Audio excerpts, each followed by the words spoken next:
بسم اللہ الرحمن الرحیم۔ السلام علیکم ورحمۃ اللہ وبرکاتہ۔ اللہم صلی علی محمد وعلی آل محمد کما صلیت علی ابراہیم وعلی آل ابراہیم انک حمید مجید۔ اللہم بارک علی محمد وعلی آل محمد کما بارکت علی ابراہیم وعلی آل ابراہیم انک حمید مجید۔ میسلو ہیرارکی آف نیڈس کے بعد ابھی جو تھیوری میں آپ کے سامنے رکھ رہا ہوں وہ ہے scientific management theory. Basically Frederick Winslow Taylor نے اس کو پریزنٹ کیا ہے ارلی 20th سینچری میں، اور یہ ایک ایسی سسٹمیٹک اپروچ ہے جس کا مقصد ورک پلیس پر اپنی لیبر کو ایفیشینٹ کرنا ہے، چاہے وہ کسی جگہ بھی جو ہے وہ کام کو پرفارم کر رہی ہے، ٹاسک جو ہے وہ اس کو آپ نے دیا ہوا ہے اور ٹاسک فلفل کرنے کے لیے، تو اگر آپ کے پاس آپ کے کام کرنے والے لوگ جو ہے وہ ایفیشینٹ ہوں گے تو ایفیشنسی کا تعلق چونکہ ڈائریکٹلی پروڈکٹیوٹی کے ساتھ ہے۔ جب ایفیشنسی انکریز کرے گی تو پروڈکٹیوٹی انکریز کرے گی، اور آپ کا جو ویسٹ ہوگا، آپ کا جو نقصان ہوگا، لاس ہوگا، وہ جو ہے وہ کم سے کم ہوگا۔ دوسری چیز یہ ہے کہ فریڈرک وینسلو ٹیلر کہتا ہے کہ بگ ٹاسک کو فلفل کرنا مشکل ہوتا ہے، اس لیے اگر ان ٹاسک کو بریک ڈاؤن کیا جائے اسمال اسٹینڈرڈائز اسٹیپس کی صورت میں تو اس سے بھی جو ہے وہ آرگنائزیشن اپنی پروڈکٹیوٹی کو انکریز کر سکتی ہے اور جو ہے وہ منیمائز کر سکتی ہے اپنی ویسٹ کو۔ کی پرنسپلز یا کچھ اصول جو ہیں جو سائنٹیفک مینجمنٹ تھیوری جو ہے وہ ہمیں بتاتی ہے، ان میں پہلا ہے ٹاسک اسپیشلائزیشن، کہ ورک کو ڈیوائڈ کیا جائے اسمال اسپیسیفک ٹاسک کی صورت میں، کام کو جو ہے وہ مختلف گروپس کی صورت میں جو ہے وہ ڈیوائڈ کر لیا جائے۔ ایک آدمی کے ذمہ ہی سارا کام نہ لگایا جائے بلکہ مختلف لوگوں کو جو ٹرینڈ ہیں، جو کام کو جانتے ہیں، ان کو جو ہے وہ جو ورک ہے اس کو ڈیوائڈ کر کے ان کو دے دیا جائے، یا پھر ان کو شفٹ کی صورت میں کر دیا جائے۔ کام ایک ہی دفعہ کرنے سے جو ہے وہ آؤٹ پٹ نہیں مل سکتی جو اس کو ڈیوائڈ کرنے کی وجہ سے آپ کو مل جاتی ہے۔ اس کی جس وقت آپ ورکرز کو جو ہے وہ اپنی فیلڈ میں اسپیشلائز کریں گے، ان کو جو ہے وہ خاص ٹاسک دیا جائے گا تو اس سے ان کی سپیڈ بھی انکریز ہوگی اور ان کی ایفیشنسی بھی انکریز ہوگی۔ جب وہ مسلسل کسی ٹاسک کو ریپیٹ کریں گے،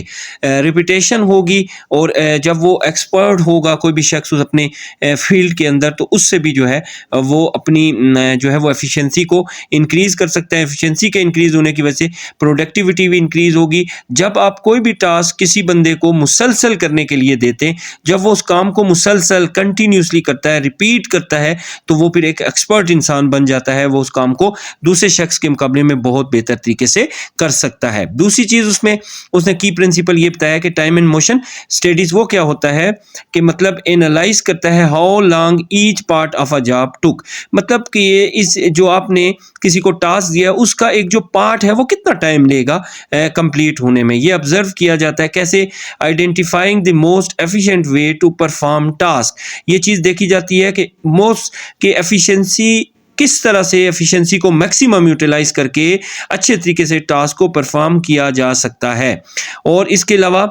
جو ہے وہ آپ اپنی پروڈکٹیوٹی کو کس طرح سے جو ہے وہ میکسیمائز کر سکتے ہیں، ویسٹ موشن کو جو ہے وہ ختم کرتے ہوئے، منیمائز کر کے ویسٹ موشنز کو اور آپٹیمائز کر کے پروڈکٹیوٹی کو۔ تو پروڈکٹیوٹی کیسے آپ کی انکریز ہو سکتی ہے، دوسری چیز آپ یہاں پر یہ دیکھتے ہیں۔ تیسری چیز جو ٹیلر نے بتائی ہے وہ ہے standardization of tools and procedures, طریقہ کار اور جو آپ کے پاس ٹولز ہیں ان کا بھی جو ہے وہ اپڈیٹڈ ہونا، اچھا ہونا، جو ہے وہ اکارڈنگ ٹو سچویشن ہونا، وہ بھی بہت ضروری ہے۔ ٹولز، ایکوپمنٹس یا پھر جہاں پر آپ کام کر رہے ہیں وہ کام کرنے کا پروسیس، یہ اس سے آپ کو کیا ملتا ہے؟ اس سے آپ کو کنسسٹنسی ملتی ہے، آپ کی جو ہے وہ پروڈکشن کی ویریبلٹی جو ہے وہ ریڈیوس ہوتی ہے، کم ہوتی ہے، اور آپ کو ہائی لیول یا ہائی کوالٹی آؤٹ پٹس یا آؤٹ کمز ملنا شروع ہو جاتے ہیں جس وقت آپ کے ٹولز، ایکوپمنٹس اور ورک پروسیس جو ہے وہ اکارڈنگ ٹو اسٹینڈرڈز ہوگا، اسٹینڈرڈائز طریقے سے کریں گے، آپ جو ہے وہ اسٹینڈرڈز کو فلفل کریں گے تو آپ جو ہے وہ پروڈکشن کو انکریز کر سکیں گے، اس میں جو پرابلمز آ رہی ہیں، ڈیفیکلٹیز آ رہی ہیں ان کو اوور کم کر سکتے ہیں، کنسسٹنسی آ جائے گی آپ کے کام میں، تسلسل آ جائے گا اور آپ ہائی کوالٹی آؤٹ کمز دینے میں کامیاب ہو سکتے ہیں۔ چوتھی چیز selection of workers right person for right job, بہت امپورٹنٹ چیز ہے کہ آپ اگر بغیر انٹرویو کے، بغیر جو ہے وہ ٹیسٹ کے، یا بغیر جو ہے وہ ایویلیویشن کے بندہ رکھ لیں گے تو آپ جو ہے وہ اپنی سلیکشن کو جو ہے وہ فلفل نہیں کریں گے. اس کے کرائٹیریا پر جب آپ نہیں جائیں گے تو پھر right person for right job نہیں ہوگا، جس سے آپ کے آؤٹ کم میں بہت زیادہ نقصان ہو جائے گا. دوسری چیز یہ ہے کہ اب جب بندہ ہم سلیکٹ کریں، کوئی انسان ہم سلیکٹ کریں، کوئی پرسن سلیکٹ کریں، کوئی امپلائی سلیکٹ کریں، تو کیا اس کے لیے کرائٹیریا ہونا چاہیے؟ اس کے لیے کرائٹیریا ہونا چاہیے اس کی سکلز اور اس کی قابلیت، ایبلٹیز. کیپیبلٹیز جب آپ انکریز کریں گے، جس وقت آپ ایک سکلفل انسان رکھیں گے تو اس میں مہارت بھی انکریز کرے گی، پروڈکٹیوٹی بھی انکریز کرے گی، تو اس طرح سے پھر آپ کی پروڈکٹیوٹی کو جو ہے وہ 4 چاند لگ جائیں گے، اور آپ جو ہے وہ اپنی پروڈکٹیوٹی انکریز کرنے کی وجہ سے اپنے آؤٹ کم کو بھی، اپنی انکم کو بھی آپ جو ہے وہ انکریز کر سکتے ہیں. And fifth point is training and development. جس وقت تک آپ جو ہے وہ اکارڈنگ ٹو سچویشن، یا پھر ہر روز کے ساتھ، جیسا کہ آپ جانتے ہیں کہ بزنس اور ٹریڈ کے جو ٹولز ہیں، جو طریقہ کار ہیں، وہ تبدیل ہو رہے ہیں، تو امپلائز کو جو ہے وہ اپنے ٹریننگ دینی ہے تاکہ وہ سکلز سیکھ سکیں، سکلز سیکھ کر وہ ٹاسک کو ایفیشینٹلی جو ہے وہ پرفارم کر سکیں گے. جتنے زیادہ ٹرینڈ آپ کے پاس امپلائز ہوں گے، اتنے ہی وہ اسٹینڈرڈائز میتھڈس کو استعمال کریں گے، اور جب میتھڈ اسٹینڈرڈائز یوز ہوں گے تو آپ کی پروڈکٹیوٹی بھی انکریز کر جائے گی. تو یہ 5واں پوائنٹ ہے. 6واں پوائنٹ جو ہے وہ آپ کے انسینٹیو بیسڈ پے ہے.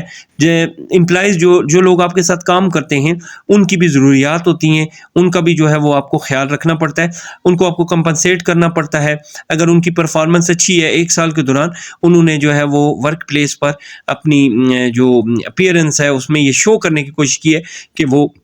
ایک اچھے جو ہے وہ پرفارمر ہیں، وہ آپ کو جو ہے وہ رزلٹ انہوں نے آپ کو دیے ہیں، آپ کی اس کی وجہ سے آپ کی آرگنائزیشنز کے جو ریپوٹیشن ہے وہ اچھی ہوئی ہے، تو آپ ان کے لیے فائنینشیل انسینٹیوز کا اعلان کریں. آپ ان کو موٹیویٹ کرنے کے لیے کہ وہ مزید اچھا کام بھی کریں اور ایفیشنسی کے ساتھ کام کریں، دل جمی کے ساتھ کام کریں، اپنی جو ان کی استعداد کار ہے اس سے بھی بڑھ کر وہ کام کریں، تو آپ ان کو ان دی فارم آف فائنینشیل انسینٹیو جو ہے وہ کچھ انعامات سے نوازیں. آپ ان کو جو ہے وہ وقتاً فوقتاً اپریسیشن کرتے رہیں، آپ ان کو موٹیویٹ کریں، اس سے بھی آپ کی آرگنائزیشن جو ہے وہ بہت اچھے طریقے سے پھیلے گی. تو سائنٹیفک جو آپ کی اپروچ ہے وہ ہمیں یہ چیز بتاتی ہے کہ آپ جتنا اپنی لیبر کو، جتنی اپنی مینجمنٹ کو ایفیشینٹ کریں گے، اتنے زیادہ آپ جو ہے وہ بینیفٹس حاصل کریں گے، اتنا زیادہ جو ہے وہ آپ اس سے جو ہے وہ آؤٹ کم لے سکتے ہیں. اس لیے اس تھیوری کو بھی جو ہے وہ بزنس آنرز یا پھر بزنس ٹریڈ سے ریلیٹڈ لوگ اس کو بھی جو ہے فالو کر کے بہت سے بینیفٹس لے سکتے ہیں. امید ہے آپ کو آج کی ویڈیو اچھی لگی ہوگی. میرے چینل کو سبسکرائب کر دیں اور بیل آئیکن کو پریس کر دیں تاکہ مزید جو تھیوریز پریزنٹ کی گئی ہیں وہ آپ کے سامنے رکھی جا سکیں. آپ کے دیکھنے کا بہت شکریہ.